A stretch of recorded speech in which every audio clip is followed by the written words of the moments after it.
CM Jagan ఏ రోజు సానుభూతి కోసం ప్రయత్నించలేదని అంబటి రాంబాబు అన్నారు. సంక్షేమ పథకాలే సీఎం జగన్ను గెలిపిస్తాయని ఆశాభావాన్ని వ్యక్తం చేశారు. ముఖ్యమంత్రి వైఎస్ జగన్ను ఒంటరిగా ఎదుర్కొనే దమ్ము ప్రతిపక్షాలకు లేకనే కూటమిగా వస్తూ కుట్రలు చేస్తున్నారన్నారు. ఎంతమంది కలిసినా సీఎం జగన్ను ఓడించలేరన్నారు. జగన్పై దాడిని ప్రధాని మోదీ కూడా ఖండించారని గుర్తు చేశారు.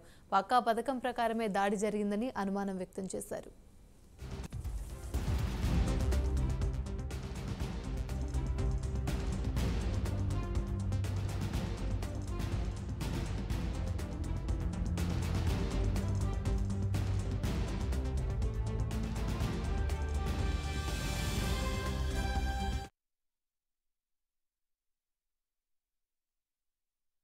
జగన్మోహన్ రెడ్డి గారిని ఏమీ చేయలేక, జగన్మోహన్ రెడ్డి గారిని రాజకీయంగా ఎదుర్కోలేక,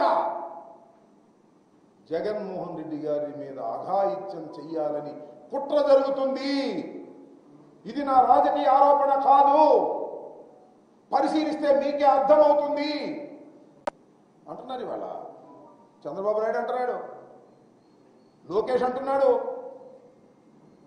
పవన్ కళ్యాణ్ అంటున్నాడు, ఎన్నికలకు ముందు డ్రామాలు ఆడుతున్నాడు జగన్మోహన్ రెడ్డి గారు అని. పోయినసారి ఎన్నికలకు ముందు కోడికత్తి గాయం తగిలింది, డ్రామాలు ఆడాడు సింపతి కోసమని చెప్తున్నారు.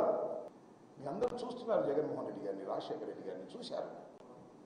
జగన్మోహన్ రెడ్డి గారు ఎప్పుడైనా సింపతి కోసం నాటకాలు ఆడినటువంటి సందర్భాలు తన జీవితంలో ఎప్పుడైనా రాజకీయంగా ఉందా అని అడుగుతా ఉన్నారు.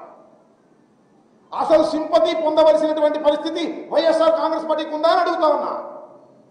ప్రజాబలం ఉన్నటువంటి రాజకీయ పార్టీ వైఎస్ఆర్ కాంగ్రెస్ పార్టీ. జగన్మోహన్ రెడ్డి గారిని ఏమీ చేయలేక, జగన్మోహన్ రెడ్డి గారిని రాజకీయంగా ఎదుర్కోలేక బీజేపీ